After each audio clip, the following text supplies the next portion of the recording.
iniciamos o nosso estudo com gratidão, porque servimos ao Deus Criador que nos ama e cuida de nós. Você é bem-vindo a esse estudo. Essa semana nós estudamos que a grandeza de Israel estava em quão grande era o seu Deus. A grandeza de Israel estava nas ações do Senhor em favor deles, a maneira como os guiara e as leis que lhes concedera para o seu estilo de vida. Após relembrar a Israel a história da sua libertação no Egito, como haviam chegado até ali através da misericórdia do Senhor, que havia honrado a sua aliança para com eles, Moisés inicia o capítulo 4 de Deuteronômio com um convite para que refletissem. E o convite era: agora, pois, ó Israel, ouve os estatutos e os juízos que eu vos ensino para os cumprirdes, para que vivais e entreis na terra e a possuais, que o Senhor vosso Deus vos dá nesse dia. É interessante que todo o capítulo 4 de Deuteronômio é um convite à reflexão. O Senhor os convidava a perceberem como o chamado deles era tão especial. Nenhum outro povo havia tido a experiência que eles tinham agora. E Deus lhes lembra: nenhum Deus andou com o seu povo, se manifestou a eles através do fogo e viveu. Nenhum Deus viu os sinais, as maravilhas, como vocês viram no Egito e através do deserto. Por isso, ouçam, atentem, sigam, obedeçam aquilo que o Senhor vos ensina, a sua lei, como devem viver. A mensagem em todo o livro de Deuteronômio é clara. Não retirem nada desta lei. Não ignorem algum preceito do Senhor. Não se esqueçam dos seus juízos. Não diminuam a sua palavra. Não se desviem dos seus caminhos. E mais, Deus diz: não acrescentem nada a essa lei. Não sigam os costumes das nações pagãs. Não mudem o sistema de cultos que eu estabeleci. Não introduzam a vontade de vocês nos mandamentos que eu lhes estou dando. A Bíblia nos informa que o inimigo de Deus, Satanás, iniciou uma luta no céu contra a lei de Deus. E lá ele havia acusado a lei de Deus de injusta e que devia ser mudada. Ele levou a terça parte dos anjos a segui-lo, e assim foram expulsos do céu. Assim iniciou-se o problema do pecado. Deus criou o universo com leis físicas, químicas e biológicas determinadas, que refletem a perfeição de Deus. Por outro lado, a lei moral de Deus, ela é baseada no amor a Deus e ao próximo, e ela reflete o seu caráter, ela não pode ser mudada. Satanás induziu nossos primeiros pais a imaginarem que poderiam seguir um outro caminho diferente da lei de Deus. E como resultado entrou o pecado no mundo.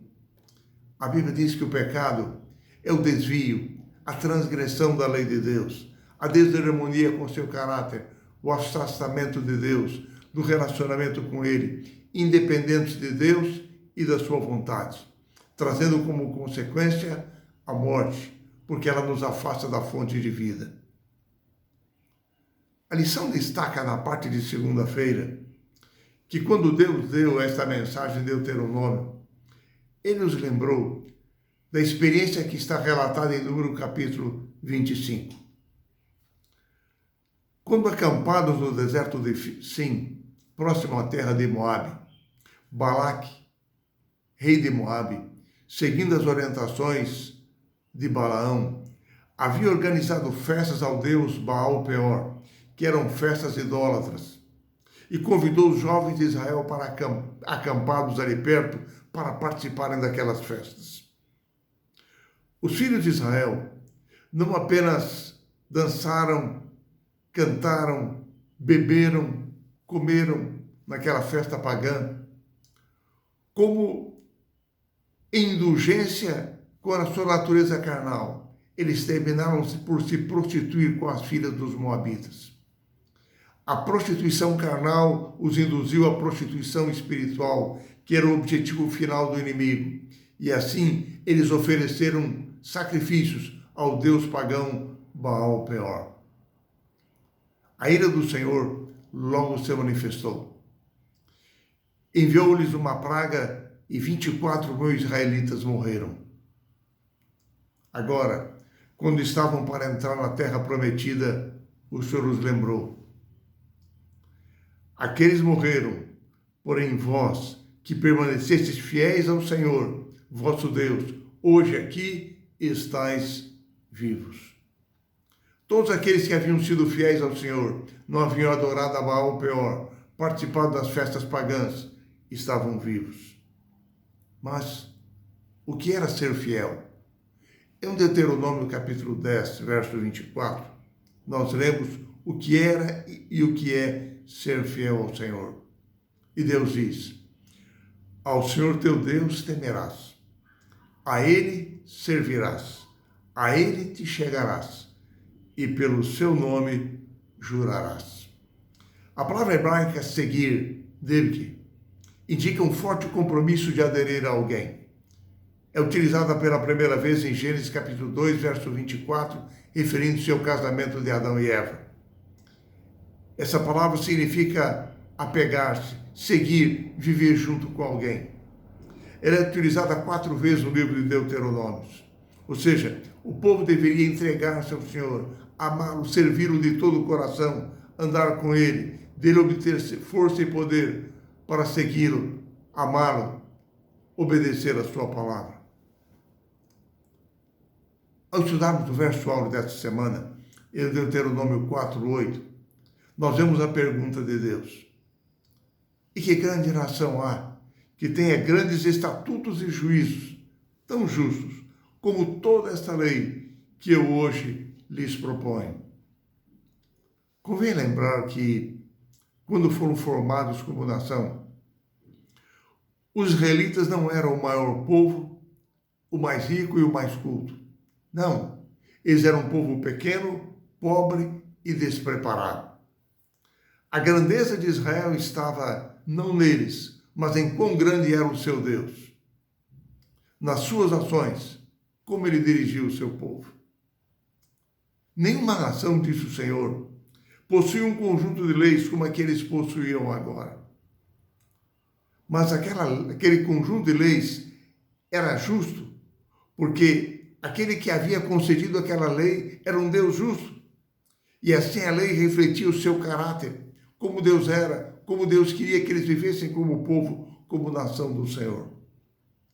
A palavra lei, como utilizada aqui nesse texto, envolve, além dos 10 mandamentos, todo o conjunto de leis civis, morais, cerimoniais, sociais, leis de saúde, leis econômicas, de herança, de utilização da terra. Todas as instruções que o Senhor ministrara a eles até então. Se Israel seguisse a lei do Senhor, se tornaria um povo com sabedoria e entendimento superior. Deus os guiaria à prosperidade. Eles se tornariam um exemplo a todas as nações. Mas Deus os advertiu de que adiantaria terem todas aquelas leis, toda a luz da verdade que haviam recebido, se Israel não seguisse aqueles mandamentos. Eles haviam sido chamados por Deus com um propósito todo especial.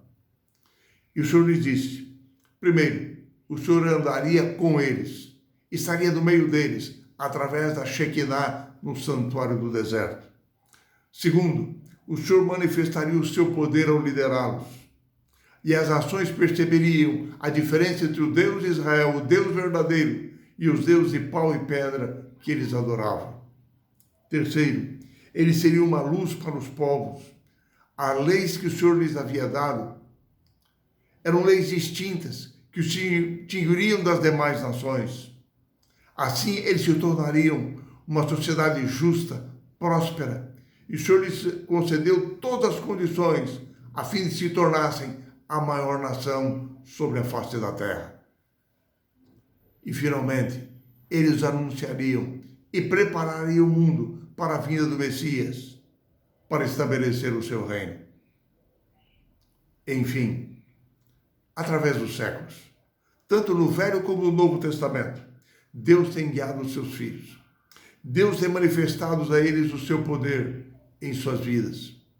O Senhor nos tem guiado através do caminho, do deserto desse mundo de pecado, para a Canaã celestial.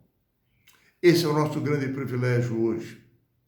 Deus tem concedido aos seus filhos, através dos séculos, os seus ensinos, a sua lei, as suas manifestações poderosas, para que sejam um povo distinto, uma luz para o mundo, a fim de que anunciem o seu reino. A nossa segurança hoje e sempre estará em nós nos lembrarmos de como o Senhor nos tem guiado até aqui, de como Ele nos tem ministrado os seus ensinos, as bênçãos que Ele nos tem concedido a cada dia, as suas promessas, os seus planos extraordinários para a nossa vida. Se nós nos lembrarmos sempre disso, se nós nos apegarmos ao Senhor, se o amarmos e o servirmos, Ele cumprirá hoje e sempre os seus planos, os seus propósitos para a nossa vida. Viveremos felizes hoje aqui e para todo sempre com Ele nas mansões celestiais. Que esta seja a nossa experiência, a minha e a sua, hoje e sempre.